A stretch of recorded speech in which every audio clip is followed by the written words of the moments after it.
Résistant. Connaître son ennemi est une bataille à moitié remportée. Notre ennemi, nous l'appelons le système, l'oligarchie mondialiste ou l'État profond. Il s'agit du sommet de la hiérarchie mondiale.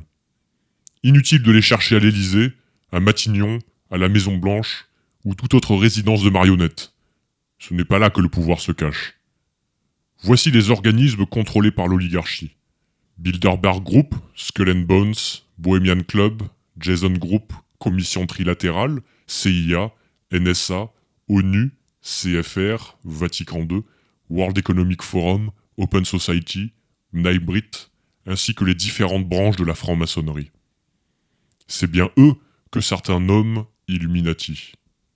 Nous évoquerons davantage les 13 lignées, un chiffre qui n'est pas dû au hasard, et qui fait référence aux familles les plus influentes de ce monde, dont les Rothschild, Rockefeller, Russell, Van Duyn, Disney et tant d'autres.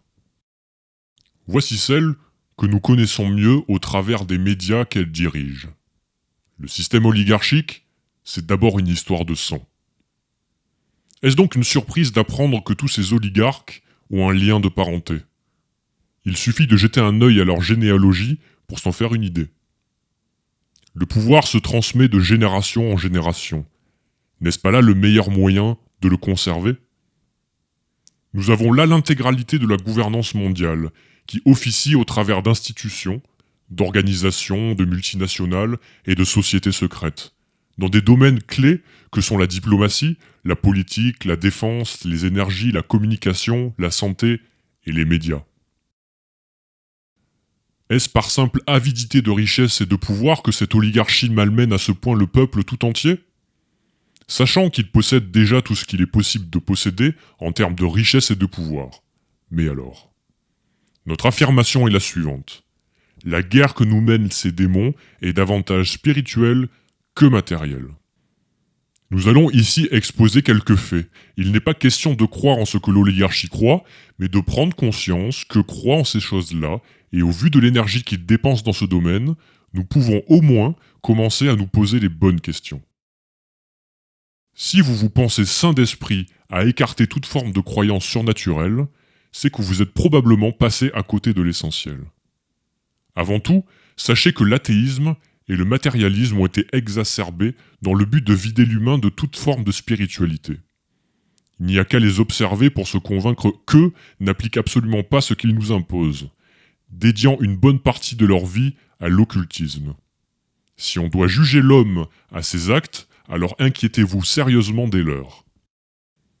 Les oligarques sont-ils de simples clowns qui, pendant leur temps libre, se réunissent dans des temples, revêtissent des robes blanches, qui du sol au plafond et de la tête aux pieds baignent dans le symbolisme kabbaliste anti-religieux, pratiquent des rituels et des initiations aux noms étonnants, rites écossais rectifiés, rites de l'arche royale, rites opératifs de Salomon, tout en se nommant avec des titres grotesques tels que Grand Maître Architecte, Sublime Chevalier élu ou Prince du Royal Secret. Est-ce un délire folklore de dégénérés qui arrosent un peu trop leurs apéros, ou est-ce que quelque chose ne tourne pas rond dans ce monde? Nous parlons tout de même là des personnes qui conditionnent notre existence depuis de nombreuses années. Il est de notre devoir de prendre connaissance de ce qui se passe dans les arcanes du pouvoir avant de confier les clés de notre existence à des occultistes, qui nous soutiendront mordicus que tout est normal, sous contrôle, et qu'il n'y a pas lieu de s'inquiéter. Vraiment? Voici un bal surréaliste organisé par la famille Rothschild. Beaucoup de symbolisme, rien n'est laissé au hasard. Et absolument pas lié au fait que cela puisse être Halloween. Un autre bal costumé, plus récent cette fois-ci, organisé par l'UNICEF, et en faveur d'une récolte de fonds pour les enfants. Encore et toujours des cornes, cette couleur rouge, une croix renversée, et ce fameux damier si cher à la franc-maçonnerie. N'est-ce pas un thème étrange pour une récolte de fonds destinée aux enfants? La London Fashion Week, défilé de mode satanique dans l'église Saint-Andrew. Il faut déjà avoir le toupet de réaliser un tel défilé dans une église. Mais voyez par vous-même, la symbolique parle encore une fois d'elle-même. Un show devenu un grand classique dû à l'incompréhension du thème choisi pour l'inauguration du tunnel du Gothard. Un simple tunnel routier suisse qui traverse le massif du même nom. Un coup d'œil au fameux dîner de stars d'une autre dimension. Le gratin d'Hollywood est convié aux incontournables Spirit Cooking, présidé par la grande prêtresse Marina Abramović, toujours à la pointe de la décadence. À qui ces horreurs ne couperaient-elles pas l'appétit? À quel point ces personnes sont malsaines? Ne doutez pas du sérieux de ce rendez-vous élitiste. Dans une forêt aux États-Unis, un groupe d'hommes revêtus de robes à capuche se rassemble devant une immense statue de hibou, le symbole du club privé Bohemian Grove. Ils psalmodient ce qui semble être une prière païenne. Pensez-vous que ceci n'est qu'un simple petit barbecue entre amis? Nous vous épargnerons les sujets qui impliquent les enfants d'un peu trop près. Inutile d'en montrer davantage, ces occultistes en confiance ne se cachent plus. Toutes leurs prétendues fantaisies sont à notre disposition. Elles passent en continu devant nos yeux pour ceux qui savent le voir. Tant de confiance témoigne de leur conviction que le peuple dort, ou pense naïvement que tout ceci n'est qu'art ou folklore. Nous l'avons compris, le thème est toujours le même. Des personnes saines ne seraient-elles pas aptes à proposer autre chose? Certainement, mais les politiciens, artistes et autres sbires ayant vendu leur âme pour obtenir fortune et popularité sont à présent redevables. Car gloire il faut rendre aux princes de ce monde. Nous ne prêtons aucune intention quant au fait qu'ils aient vendu leur âme au diable.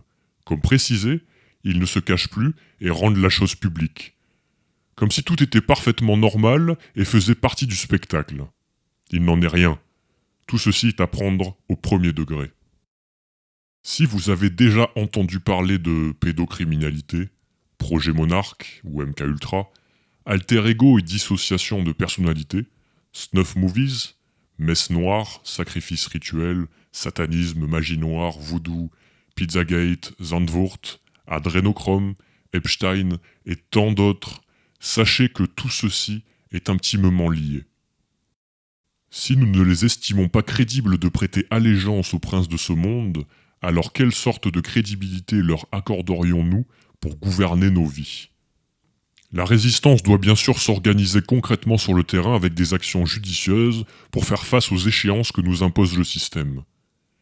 Mais soyons conscients, nous aurons beau nous acharner à vouloir lutter en révolutionnant la politique, en changeant de modèle économique, en créant des micro-sociétés alternatives ou en déclarant la guerre au gouvernement, nous n'agirons pas sur les bons leviers. Il est donc vain d'imaginer un monde meilleur tant que nous n'aurons pas pris conscience des mécanismes du pouvoir et démasqué ceux qui le possèdent. À présent, il n'appartient qu'à nous d'ouvrir les yeux sur le fléau qui gangrène le monde. Edgar Hoover, patron du FBI, disait « L'individu est handicapé en se retrouvant face à une conspiration si monstrueuse qu'il ne peut croire qu'elle existe. » En guise de conclusion, nous précisons qu'il n'y a dans ces propos aucune considération religieuse, ni de volonté de prosélytisme. Le but est de mettre en lumière les activités occultes de l'oligarchie mondialiste, car il est impératif de s'y pencher sérieusement pour comprendre et déjouer les mécanismes du pouvoir. Pour cela, il est primordial de former un large réseau de résistants, et ainsi pouvoir agir nombreux en nous focalisant sur les actions qui bousculent concrètement le système. Mais aussi, et surtout, de démasquer les véritables détenteurs du pouvoir. Une fois leur masque tombé et la vérité dévoilée, le chemin devrait alors apparaître comme tout tracé. Il n'y a qu'en prenant en compte ces éléments et en agissant en conséquence que nous pourrons alors réellement entrer en résistance. Résistants. Likez, partagez et faisons-les tomber.